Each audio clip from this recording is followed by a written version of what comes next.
Oppenheimer presenta. Llega a usted por cortesía de...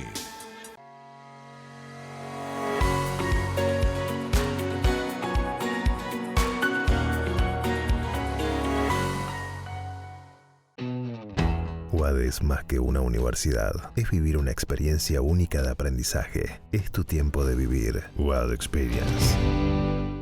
¿Por qué hay gente infeliz en todas partes? Las encuestas muestran que hay una ola de insatisfacción y un aumento de estrés, tristeza y frustración que recorre el mundo. En Cómo salir del pozo, el periodista Andrés Oppenheimer comparte novedosas estrategias para combatir la infelicidad. Con entrevistas a los máximos gurúes mundiales de la nueva ciencia de la felicidad, nos cuenta cómo los países, las empresas y las personas están usando la inteligencia artificial y la psicología positiva para aumentar su satisfacción de vida. Ya está a la venta en librerías y tiendas en línea.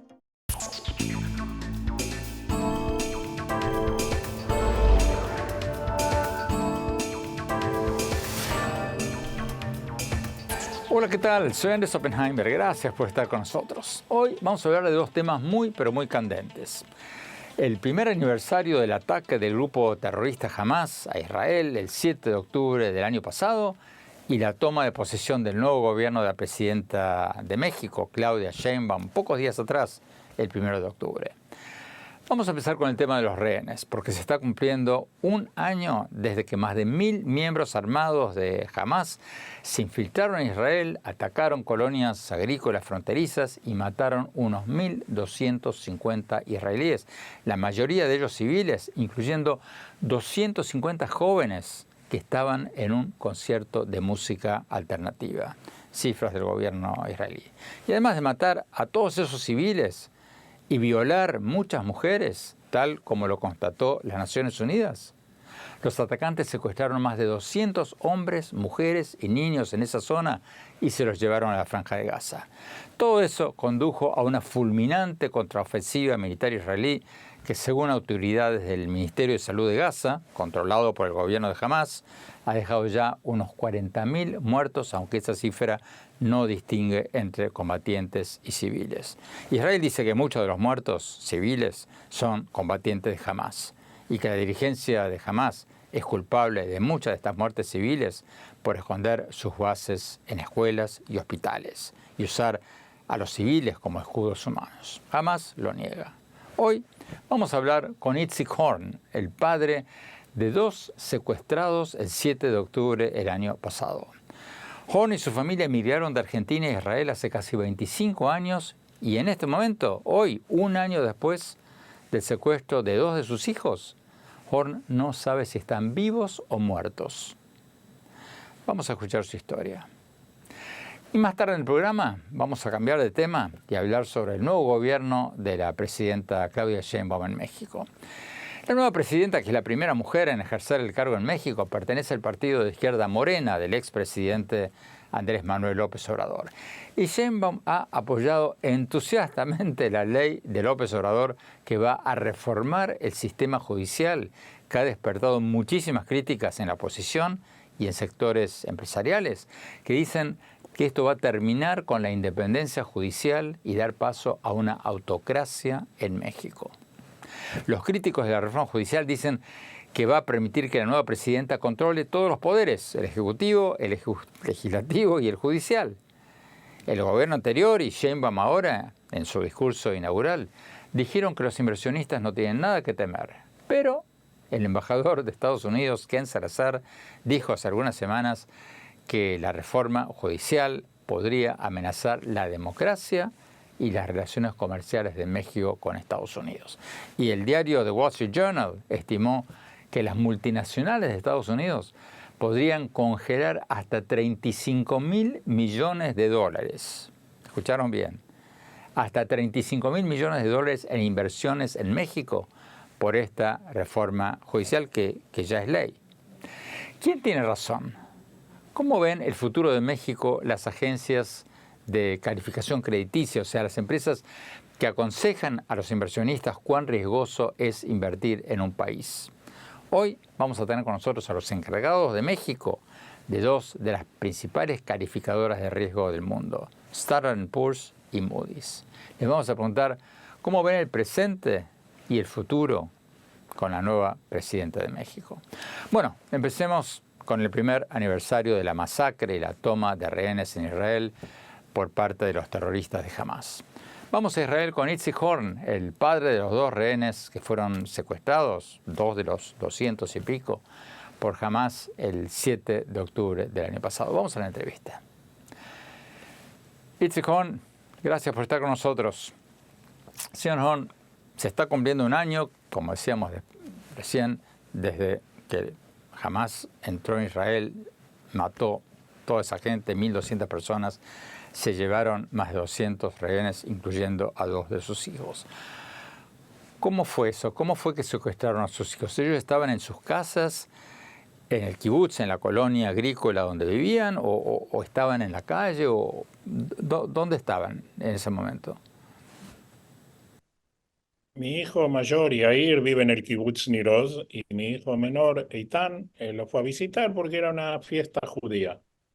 Y estaba, que es la historia de muchas familias que fueron secuestradas. O sea, los rehenes, la mayoría de los secuestrados son civiles que fueron sacados de sus casas, de sus camas, muchos en pijama, muchos descalzos y muchos sin ropa. No soldados, mis hijos no son soldados, mis hijos no tenían armas, entraron a su casa en el kibutz, mataron, quemaron, violaron, mataron bebés, destruyeron casas, incendiaron, hicieron todas las barbaridades posibles y por haber. Lo que usted se piensa, eso hicieron, y aparte secuestraron gente. ¿Sus hijos tenían algún tipo de actividad política? O sea, ¿fueron secuestrados al azar o fueron a buscarlos por algún motivo específico? Exactamente todo lo contrario. ¿Qué atacaron? Atacaron los kibutzim, Las colonias agrícolas colectivas. que la mayoría de la gente es gente que estaba en el campamento de la paz, gente que estaba a favor del diálogo, gente que ayudaba a los palestinos de Gaza cuando venían, interesante, porque se venían a atender a los hospitales en Israel, no iban a atenderse a los hospitales en Irán o en Egipto o a cualquier país de América Latina que está a favor de los palestinos, no, venían a atenderse a los hospitales en Israel. Y era la gente de esos kibutzim que los llevaba al hospital, o eran los mismos kibutzim que abrieron sus puertas y le daban trabajo a más de 11.000 palestinos de la Franja de Gaza que venían a trabajar en Israel. Y fue esa misma gente que mordió la mano que les daba de comer durante tantos años. Si leí bien, su hijo trabajaba en el bar de esa colonia colectiva donde vivía y organizaba las fiestas ahí. ¿Qué hacía exactamente? ¿Cuál era su trabajo? Mi hijo trabajó durante muchos años, como toda mi familia, todos nosotros somos gente de educación. Y ahí el último tiempo su trabajo fue ser el encargado del pub, Del bar. fue ser el encargado de la organización de todas las fiestas en el kibutz.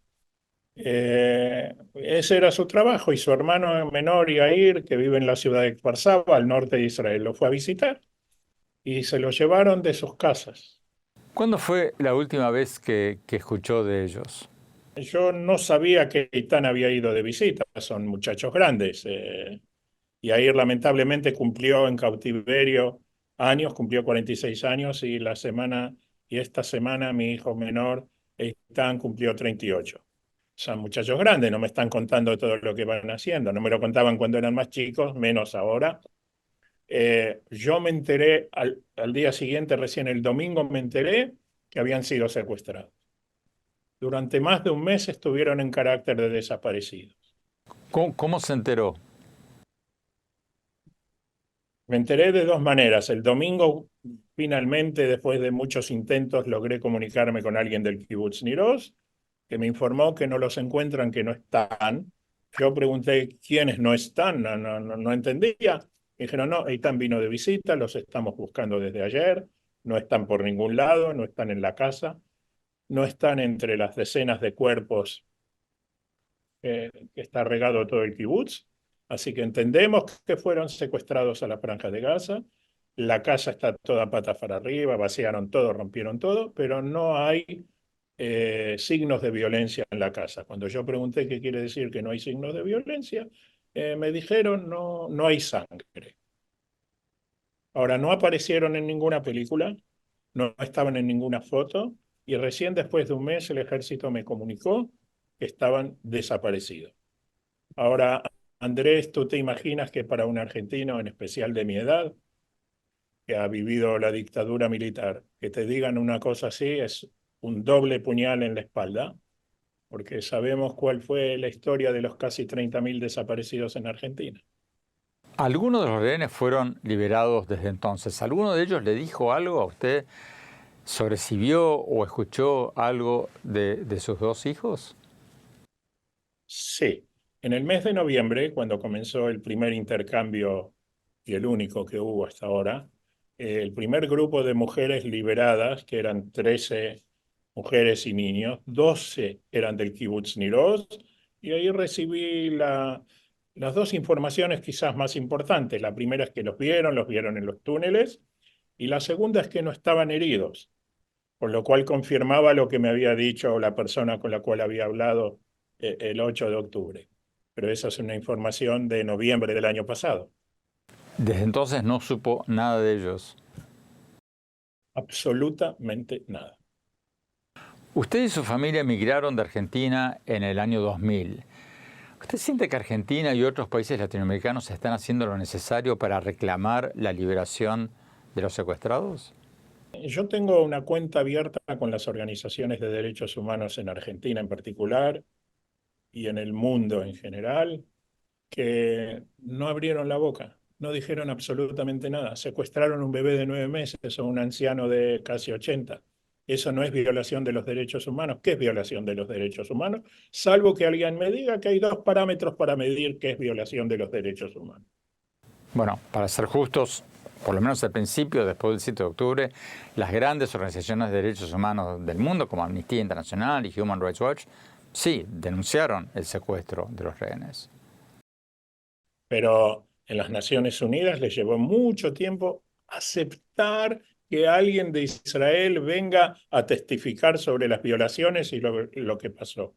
Yo quiero evitarle a nuestros televidentes, pero a lo mejor se han olvidado que no solo han violado y han matado, también violaban cadáveres de mujeres ya asesinadas.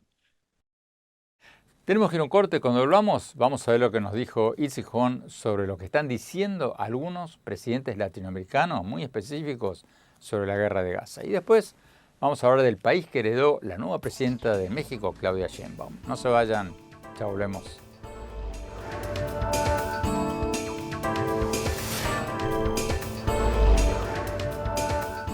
Gracias por seguir con nosotros. Estamos hablando con Itzik Hon, el padre de dos secuestrados por el grupo terrorista Hamas hace exactamente un año en Israel.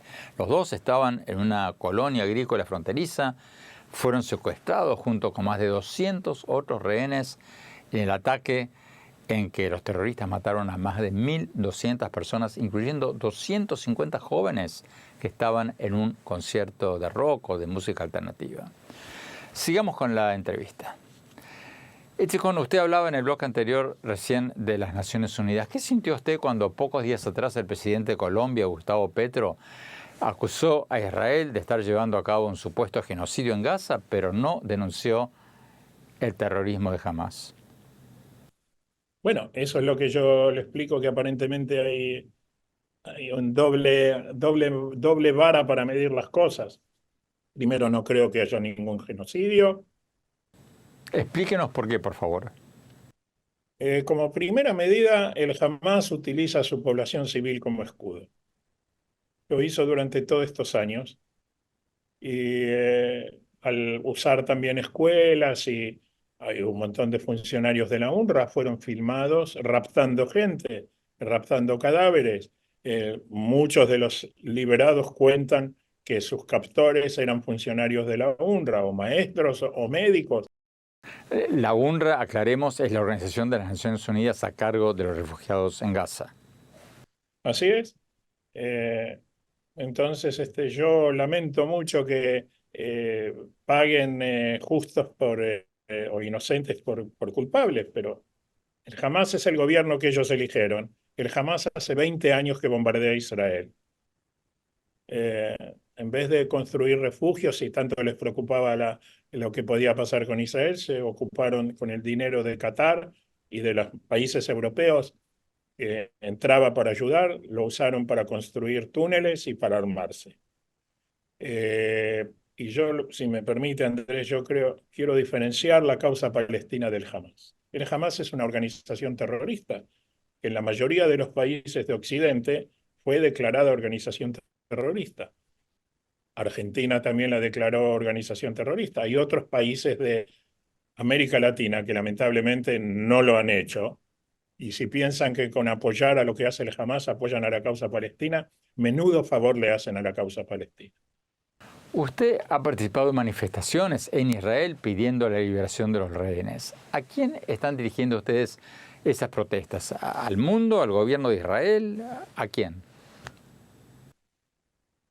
Yo, como ciudadano de Israel, al único que me puedo dirigir con exigencias es a mi primer ministro. Si lo voté o no lo voté es otro problema, es el primer ministro de Israel. Yo no puedo ir a sinuar el líder del Hamas con ningún tipo de exigencia ni ningún tipo de protesta si hace o no hace. El gobierno de Israel hace casi un año que está en este tema y los rehenes siguen estando en cautiverio. Y a hoy, a estos momentos, no hay absolutamente ningún tipo de acceso a nada, no hay conversaciones, no hay absolutamente nada arriba de la mesa como para decirme hay o no hay. Ustedes están pidiendo al primer ministro Netanyahu un cese de fuego a cambio de los rehenes. Nosotros pedimos que libere a los rehenes, que haya un acuerdo, que haya una negociación. Obviamente que el cese de fuego es una parte fundamental. ¿Sabe por qué, Andrés? Porque yo no quiero que mueran más soldados para rescatar a los rehenes, porque la presión militar solo ha traído cuerpos de soldados muertos y cuerpos de rehenes asesinados a sangre fría, porque los últimos 6 cuerpos que hemos recuperado fueron asesinados a sangre fría por el Hamas, que es una organización terrorista, que cuando los terroristas pensaron que el ejército de Israel se estaba acercando al túnel, los fusilaron. Hay que decir las cosas como son. Mire, el ejército de Israel no son santos, pueden pasar todo tipo de cosas, pero si hay algo que no son asesinos a sangre fría. Se nos acabó el tiempo, pero antes de terminar quería preguntarle, ¿qué significa el número 356 que usted tiene en su camisa? Nosotros vamos contando lamentablemente los días que nuestros familiares están en cautiverio en manos del Hamas y dentro de una semana vamos lamentablemente a llegar al número 365, sin ningún viso de que algo pase. Y lo que reclamamos es que pase algo. Ahora hay una guerra con el norte, con Hezbollah, la atención de la prensa y de la gente está en el norte. Si va a haber un cese de fuego, no va a haber un cese de fuego. Correlacionar el tema de Gaza con el tema del norte. Nosotros estamos pidiendo ahora eso, el tema de los rehenes, el tema de los secuestrados está desapareciendo de la orden del día de la prensa. Y por supuesto clamamos ante el mundo, que ejerzan presión ante los países que son los intermediarios. ¿Algún otro mensaje, señor Horn, que usted quisiera dejar a la gente que nos está viendo? Yo justamente, si me permite, el tema de Colombia me llama poderosamente la atención, porque si hay un país que tiene experiencia con este asunto de rehenes y de secuestros, es Colombia. Y realmente me llama la atención que el día de hoy sigue habiendo mandatarios que suben a hablar en las Naciones Unidas y no nombran los rehenes. No dicen una palabra de los rehenes. Yo ya no sé lo que hacer. O sea, Estados Unidos, mandatarios de Europa que lo piden. Pero la pregunta es, ¿quién puede ejercer algún tipo de presión sobre el Hamas? Y a mí otra preocupación hoy por hoy es que me queda muy claro que no puede haber como el último acuerdo que se estaba hablando, que iba a haber una liberación en etapas. Porque mi pregunta es, ¿quién es el garante de la palabra de una organización terrorista? Y otro tema que nos tiene mal a todos es que el día de hoy no tenemos con ciencia cierta la exactitud de quién está con vida y quién no. O sea, sabemos que han secuestrado cadáveres. Hay 35 familias que han recibido notificación oficial de que lamentablemente ya sus familiares están muertos. Pero, ¿y el resto? O sea, yo no sé si mis hijos están vivos o están muertos. Señor Juan, mis mejores deseos, mis mayores deseos de que usted se pueda reencontrar muy pronto con sus hijos sanos y salvos. Tenemos que ir a un corte. Cuando volvamos, vamos a hablar sobre el futuro económico de México con los analistas de dos de las principales agencias de calificación crediticia del mundo. No se vayan, ya volvemos.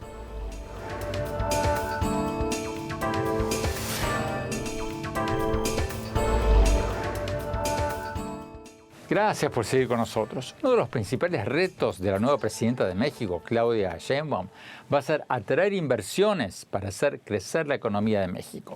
Porque la economía de México está creciendo muy poco, muy por debajo de lo que había prometido el expresidente Andrés Manuel López Obrador.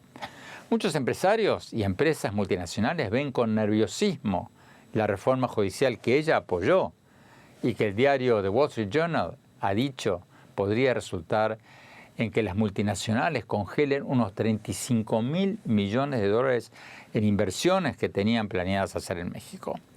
Sheinbaum dijo en su discurso inaugural que las inversiones en México están y van a estar seguras con la reforma judicial y que México va a seguir siendo un país con un Estado de Derecho. ¿Quién tiene razón? ¿Qué le están diciendo las agencias calificadoras de riesgo a los inversionistas que están pensando si invertir o no en México? Tenemos con nosotros a Renzo Merino, vicepresidente y analista senior de la agencia calificadora Moody's para América Latina. Vamos a la entrevista. Renzo Merino, gracias por estar con nosotros. Renzo, ¿en qué condiciones está recibiendo el gobierno Claudia Sheinbaum? ¿López Obrador le dejó una economía sana, fuerte o débil?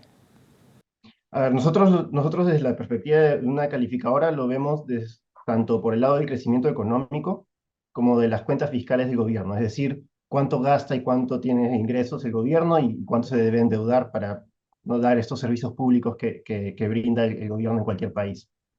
Por el lado de la economía, lo que vemos es que el promedio histórico de crecimiento de México ha sido 2%, por debajo de ese nivel de crecimiento, de esa tasa de 2%.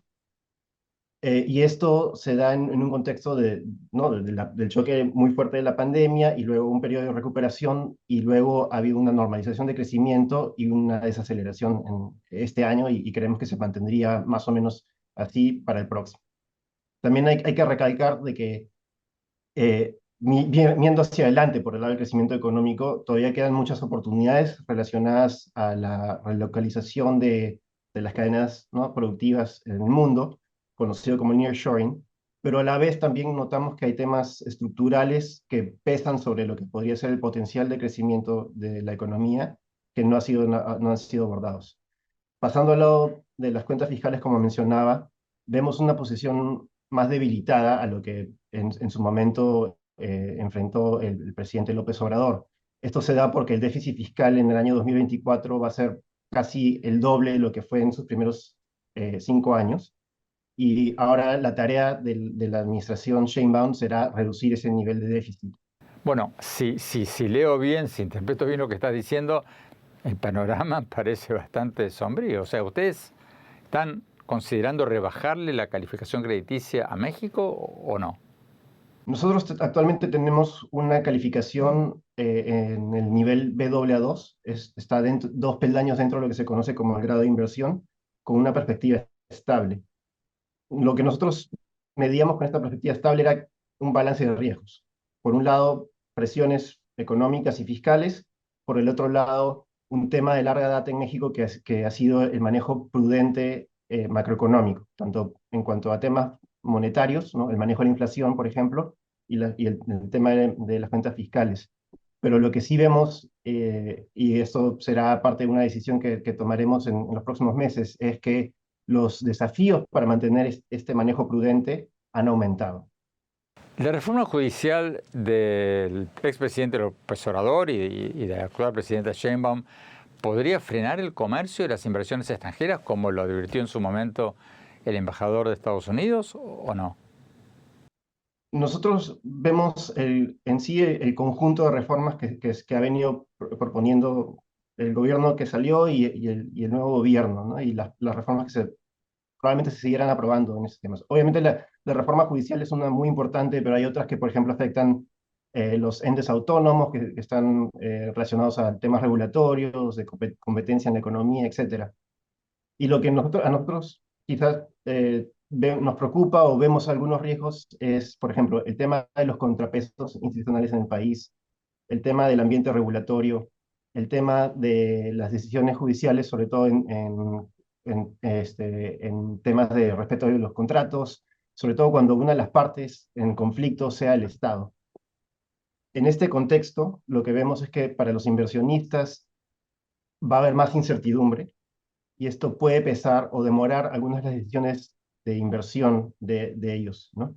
Sobre todo mientras se vea cómo se implementan estas reformas y cómo va a afectar el marco institucional del país. Y si esto conlleva menor crecimiento, el tema de la consolidación fiscal, la reducción del déficit será más complicado. Estamos a pocas semanas de las elecciones en Estados Unidos. ¿Qué diferencia para México habría si gana Trump o si gana Kamala Harris? Uno podría pensar de que es un tema de continuidad o de cambio de régimen, ¿no? Pero en realidad lo que vemos con ambas opciones es que hay ciertas coincidencias, principalmente en cuanto a los temas que probablemente se aborden en la agenda bilateral entre Estados Unidos y México ahora con la administración Sheinbaum. Temas como la migración, el comercio bilateral y temas de seguridad probablemente sean prioridades para cualquier administración que venga en Estados Unidos. La diferencia quizás sea en los métodos para poder abordar los conflictos que puedan emerger entre ambos países. Y ahí sí vemos que dado el precedente de la administración Trump pasada, puede resultar una relación un poco más confrontacional y eso podría aumentar los riesgos para México, teniendo en cuenta nuevamente esta incertidumbre respecto a las cuentas fiscales, el crecimiento económico, las reformas y lo que podría ser una nueva administración Trump hacia México. Y ampliando la pregunta, ¿quién le conviene más a América Latina, Trump o Harris? Desde nuestra perspectiva de calificadora es un poco difícil porque vemos que hay oportunidades, ¿no? El nearshoring, este tema de la relocalización de inversiones para la cadena productiva, no solo tanto para México, sino para otros países como Costa Rica, República Dominicana, Colombia, Brasil, entre otros, entre muchos, será no, una oportunidad muy importante para la región. Pero, nuevamente, ¿no? Expandiendo la visión que teníamos para México, y hay posibilidad de que sea una política comercial o migratoria más confrontacional bajo una administración Trump, eso también podría traer ciertas dificultades, no solo para México, sino para el resto de la región. Muchísimas gracias, Renzo Merino. Tenemos que ir a un corte. Cuando volvamos, vamos a tener con nosotros a Joydeep Mukherjee, responsable para las Américas de la agencia calificadora Standard & Poor's. Y después, mi reflexión sobre los primeros pasos en la presidencia de Claudia Sheinbaum en México. No se vayan, ya volvemos.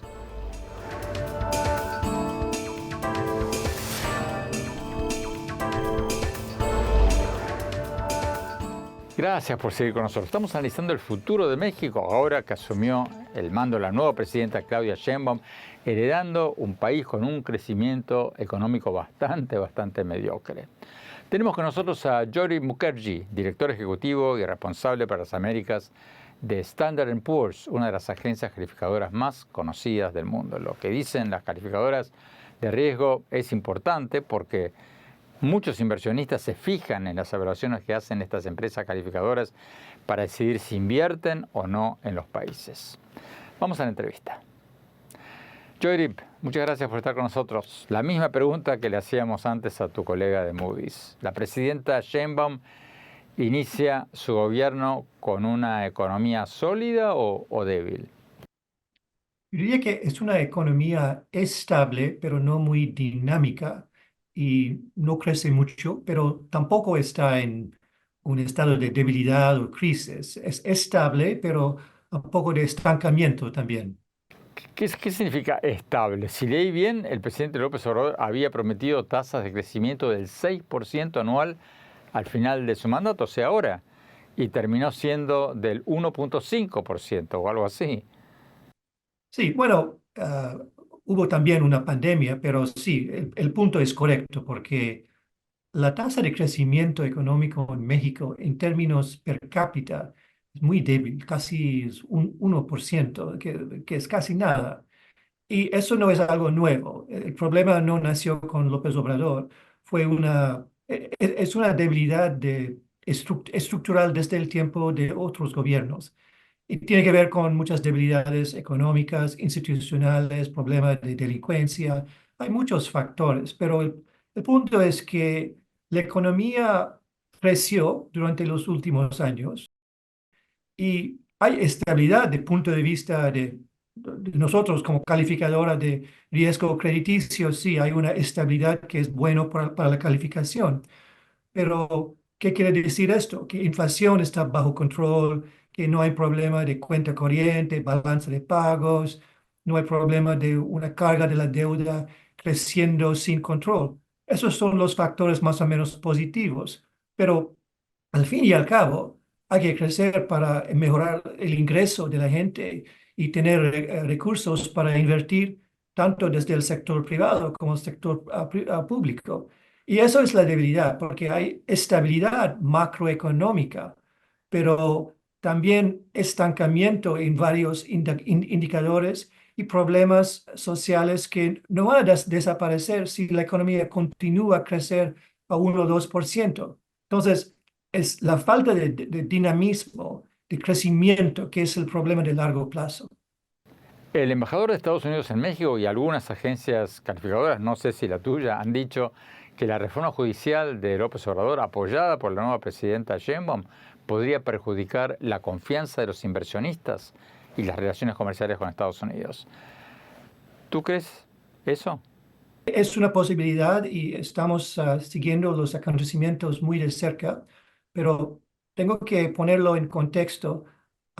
Con la reforma en México, tenemos 3 países en las Américas que tienen un sistema de elección por jueces. Uno es Bolivia, el segundo es ahora México. ¿Y sabes cuál es el tercer país? Estados Unidos. Yo vivo en New York y yo tengo el privilegio de elegir los jueces para la Corte Suprema del Estado de New York. Sí, perdón, pero los jueces estatales, ni los federales, ni los miembros de la Corte Suprema. Hay una enorme diferencia. Sí, estoy de acuerdo. El punto es que el hecho de que haya elecciones por sí puede ser un pasivo o activo, y no sé, pero el contexto es más importante, porque no tenemos dudas en cuanto a la calidad de justicia en el estado de New York, a pesar de las elecciones de jueces, pero México es otro país. Y el problema sería la institucionalidad, las prácticas y los detalles, porque estamos esperando las leyes secundarias para ver cómo va a funcionar la reforma. Hace poco tuvimos en el programa al presidente del Senado de México, el senador Fernández Noroña. Le pregunté si había alguna posibilidad de que esta reforma judicial sea diluida mediante leyes secundarias. Y él contestó categóricamente no. Entonces, si eso ocurre, si estas reformas secundarias no diluyen la reforma judicial, ¿ustedes podrían rebajar la calificación, el grado de inversión de México o no? Bueno, tenemos una calificación de triple B que no está al sótano de grado de inversión, que quiere decir que todavía hay un renglón por debajo. Y también tenemos una perspectiva estable sobre la calificación. Y normalmente señalamos cualquier cambio en la calificación con un cambio de la perspectiva, que es estable hoy. Pero sí, esto es un escenario posible. Por eso, porque es muy importante la calificación y cualquier cambio en la calificación va a tener secuelas. Y por eso vamos a estar muy seguros antes de hacer cualquier cosa y vamos a hablar con el nuevo gobierno para entender mejor los planes en más detalles. Judith Mukherjee, muchísimas gracias. Tenemos que ir a un corte. Cuando volvamos, mi análisis de los primeros pasos en el poder de la nueva presidenta de México, Claudia Sheinbaum. No se vayan, ya volvemos.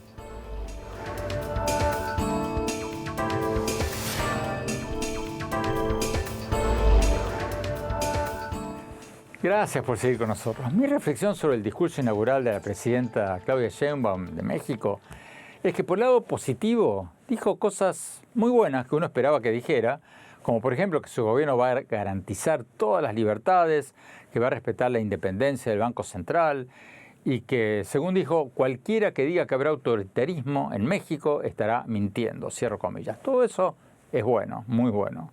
Aunque hay que señalar que su antecesor y mentor político, el expresidente Andrés Manuel López Obrador, dijo muchas de esas mismas cosas en su discurso inaugural y bueno, sus críticos dicen que dejó una mayor concentración de poder presidencial y una prensa bastante intimidada por sus constantes ataques contra los periodistas desde el Palacio Presidencial. Y también fue positivo el discurso inaugural o la ceremonia inaugural, porque fue bueno que no estuviera presente el dictador de Venezuela, Nicolás Maduro, que estaba invitado, porque si hubiera estado allí le hubiera dado una suerte de legitimidad internacional que Maduro no merece tras su dudoso triunfo electoral o fraude electoral del 28 de julio. Maduro, como decía recién, estaba invitado, pero no fue a la ceremonia inaugural. No sabemos en el momento que estamos haciendo este programa si no fue por decisión propia o porque el nuevo gobierno de México le sugirió elegantemente que se quedara en casa. Pero de todos modos fue bueno que no estuviera allí. Por el lado negativo, fue una lástima para el nuevo gobierno y para México que buena parte de la noticia en muchos medios internacionales en esta inauguración, en esta asunción del mando, fue la ausencia del rey de España. Porque el gobierno de México no invitó al rey de España por no haber contestado una carta en que el expresidente López Obrador le había mandado a él en el 2019, exigiendo que España pidiera una disculpa por los crímenes cometidos durante la conquista española hace más de 500 años.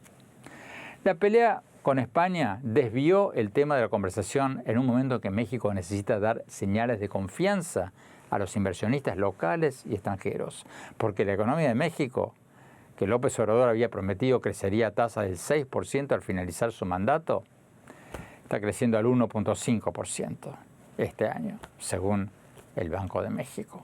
O sea, muy poco, mucho menos de lo que necesita el país para darle empleo a las nuevas camadas de jóvenes mexicanos que entran en el mercado de trabajo todos los años. Y esta era una ocasión ideal para despejar temores de los inversionistas sobre el nuevo gobierno y dar señales concretas que aumenten la confianza en el país. Entonces, ¿valía la pena esta pelea con España? Y más allá de los titulares, ¿fue congruente que Sheinbaum no invitara al rey de España por las violaciones a los derechos humanos de la conquista hace más de 500 años y en cambio invitara a los dictadores de Venezuela y Cuba que están violando los derechos humanos hoy en día, aunque Venezuela terminara no yendo? ¿Hace sentido eso? Entonces, toda esta disputa sobre la conquista fue una gran oportunidad perdida para que la nueva presidenta pudiera aprovechar la ocasión para enfocarse sobre el futuro, en lugar de enfocarse en el pasado de hace más de 500 años, y para tratar de atraer las inversiones para hacer crecer la economía y aumentar el empleo y reducir la pobreza. Ojalá lo haga de ahora en más, y que México mire hacia adelante y un poco menos hacia atrás. Bueno, se nos acabó el tiempo. Los invito a visitar mi blog en el sitio de internet andresoppenheimer.com.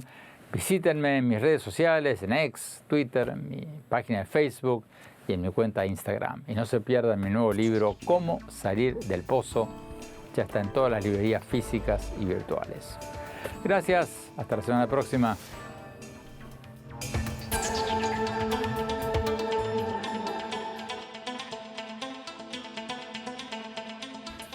Oppenheimer presenta.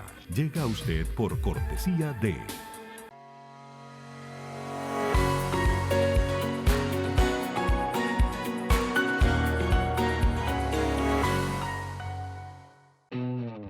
UAD es más que una universidad. Es vivir una experiencia única de aprendizaje. Es tu tiempo de vivir. UAD Experience. ¿Por qué hay gente infeliz en todas partes? Las encuestas muestran que hay una ola de insatisfacción y un aumento de estrés, tristeza y frustración que recorre el mundo. En Cómo salir del pozo, el periodista Andrés Oppenheimer comparte novedosas estrategias para combatir la infelicidad. Con entrevistas a los máximos gurúes mundiales de la nueva ciencia de la felicidad, nos cuenta cómo los países, las empresas y las personas están usando la inteligencia artificial y la psicología positiva para aumentar su satisfacción de vida. Ya está a la venta en librerías y tiendas en línea.